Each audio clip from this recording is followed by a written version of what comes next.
It's the musical extravaganza that launches the 80s. It's Allan Carr's Can't Stop the Music. You can't stop the music. Once you see it, you'll know why you can't stop the glamour.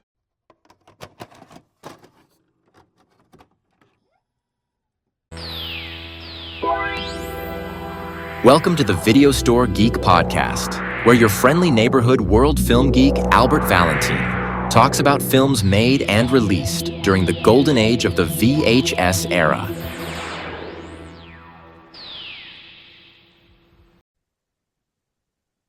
Hey everyone, it's your friendly neighborhood video store film geek Albert Valentine. Welcome to the latest episode of the Video Store Geek Podcast. Our last episode, we paid honor to Chuck Norris with The Octagon. In this special episode, we are paying tribute to famous actress who passed away just a few days after Norris, and we're talking about Valerie Perrine, and we're talking about the 1980 film Can't Stop the Music. It's a pseudo-biopic on the Village People that was directed by Nancy Walker, who was a famous television actress, and this will be the only film she'd ever direct. And it was written by the duo of Allan Carr and Bronte Woodard, who were responsible for the 1978 film Grease. And they were hoping lightning strikes twice, but unfortunately that's not the case. As a matter of fact, this film, along with one of my favorite other 1980 films, Xanadu, were the inspiration for the Golden Raspberry Awards, or as the Razzies as we know them today. But this features an ensemble cast that includes Steve Guttenberg, Caitlyn Jenner, Paul Sand, Tammy Graves, Barbara Rush, and the Ritchie family. So we're going to get right into it, and we're going to talk about how apparently the Village People were formed, but it's also part romantic comedy, so we're going to get into that as well. So the film is set in New York City, where record store worker Jack Morrell, who's an aspiring songwriter, he wants to have his dream of becoming a songwriter. He gets a chance to DJ at a club called Saddle Tramps, but unfortunately his boss will not let him because he said he has to do inventory, so Jack decides to up and quit. And we see Steve Guttenberg, who plays Jack, roller skate all over Manhattan, and that's where the opening credits come in. And it's pretty funny because Jack Morrell is actually in reference to Jacques Morali, who provided the music for the film and is the guy who formed the Village People. So while he's at this nightclub doing his DJ work, his roommate shows up, and his roommate is played by the one and only Valerie Perrine, and she's a model named Samantha who retired at the top of her career. When the sleazy club owner tries to hit on her and fails, Jack plays a song for her that he had composed, and they don't have a romantic relationship. They're like the best of friends. As a matter of fact, Sam dated a record executive, and she thinks that the song could be a hit, so she decides to go to her ex-boyfriend, who is the president of this record company called Marrakech, which is based off Casablanca. And when the ex-boyfriend named Steve, played by Paul Sand, he listens to the demo, he finds Jack's voice not exactly what they're looking for. So one day Sam runs into her neighbor, Felipe Rose, and Felipe Rose would eventually become the Indian of the Village People. And along with a few guys, especially David Hodo and Randy Jones, they decide to form a group and play Jack's music. Jack would be the singer and Jack would be the songwriter, and this group would sing. So while this is going on, Sam's former manager wants to get her back as a model, and Sam's not sure what to think of that at first. So she orders her personal assistant Lulu to try to lure her back. And in the meantime, we have a lawyer from St. Louis named Ron who shows up, and he's supposed to deliver a cake of something that Sam's sister sent. And this is how they're supposed to meet. But apparently he gets mugged and by this elderly lady. And when he shows up to shovel, Lulu decides to drug him just as a means to calm him down. And at the same time, another model shows up, Alicia, and she decides to bring her friend, who is Ray Simpson, who would end up becoming the policeman of the group. But Jack records the four guys, Felipe, David, Randy, and Ray, on a song called Magic Night. Meanwhile, Ron is freaking out because once the drugs wear off, he's just shocked at what he sees because he's not used to New York City life, and he just leaves. But the next day, he runs into Sam, and they apologize, and he apologized to her, and the two somewhat hit it off immediately. And what happens is, Ron accidentally spills some lasagna on himself, so Sam helps him out, and they end up sleeping together when Jack leaves for the night. But they decided, Jack and Sam decided, the four guys are really good so far, but they can add a little more chutzpah, if you will. So they hold auditions, and that's where we see Glenn Hughes, the leather man of the group, or as I call him, the biker. He sings Danny Boy at his audition, and then alongside Alex Briley, who's the GI, a stagehand at the theater where Sam's friend Alicia works. Alicia, again, is the one who introduced her to Ray. So ultimately, this is where we get the Village People. And Ron's socialite mother comes up with the name Village People, some Greenwich Village and all that, I'm guessing, or East Village. Meanwhile, when Ron's boss hears about this, because Ron and Sam at this point are getting close, and Ron is fully supporting the group, he wants to be there for them. Ron's boss feels like they wouldn't be good representation, so Ron said, I quit. So he quits his job as a lawyer from St. Louis and decides to help the group out. So he suggests a new rehearsal space at the local YMCA, and that leads to the world famous song with a vignette of guys working out and Valerie Perrine getting a massage, and they're all in a hot tub together or swimming pool, stuff like that. And you hear the song YMCA throughout this. But they ultimately cut a demo, but Steve's not sure what to think of it. But the truth is, deep down, I think it's because he still has feelings for Sam, and I think he's starting to realize that Sam and Ron might, have this thing. That's what I'm guessing. But anyway, since Steve didn't want to listen, finds their music paltry, the group decides to spend whatever money they have left and throw a party themselves. And they try to do this first through a TV ad for milk, and it goes okay, but it doesn't exactly bode well. But they decide they're gonna perform. They're gonna make this work somehow, some way, and like I said, this is basically how the Village People, of course, it's a pseudo-biopic, so it's kind of like, oh, this is how the Village People were created. So, of course, what's gonna happen at the end of this. This is like the underdog story of music, in a way, of music group forming, and yeah, so there's a lot of stuff that goes on in this movie. It's crazy. I mean, my personal viewpoint, I kind of liked it. I know a lot of people hated this movie, but I would call this a cult classic in some ways. Even though people say like this is probably one of the worst movies I've seen. I've seen a lot worse. All right, I'm not going to keep repeating my worst movies list, because anyone who knows me, they already know what my worst movie is, and I would rather watch Can't Stop the Music than watch that other film any day. But yeah, I liked it. I mean, it's like an underdog story in a way. And of course, disco was kind of dying out by then, but you can't help it. But here's some little trivia about the film. Originally, the film was called Discoland, where the music never ends.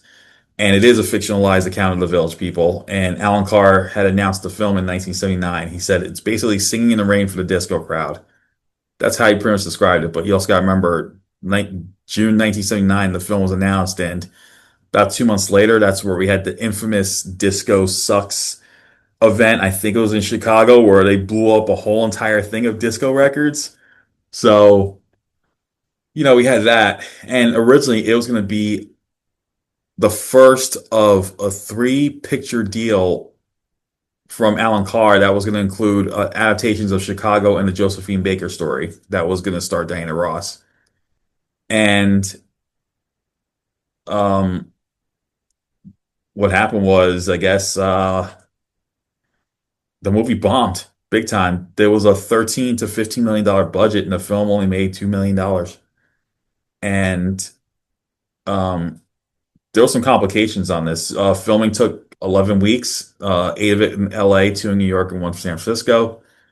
Um, there were some tensions between Nancy Walker and Valerie Perrine because um, the tensions led to Walker not being there when Perrine was shooting her scene. So cinematographer Bill Butler would take over, according to this. And also, there was a dance number that Perrine did and ultimately was cut from the film. And yeah, basically, the movie didn't do so well. But you could see where all the references came from. Jack Morrell is based on Jacques Morale, as I had mentioned before.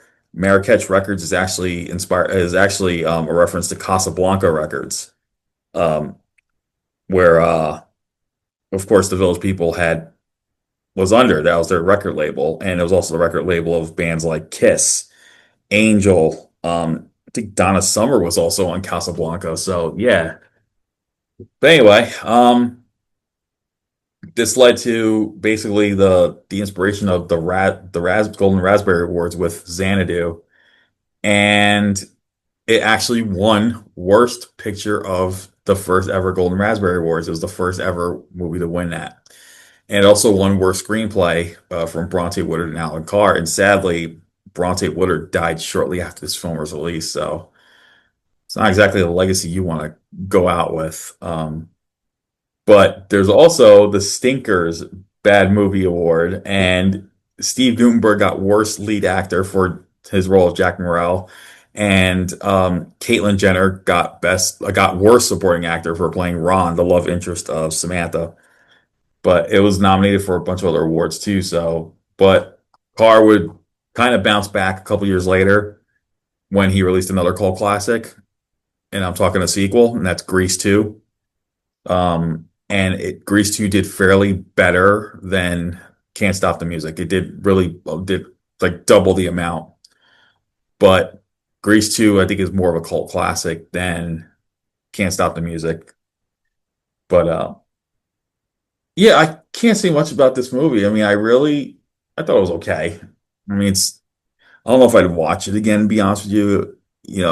I'd have to really think about watching it.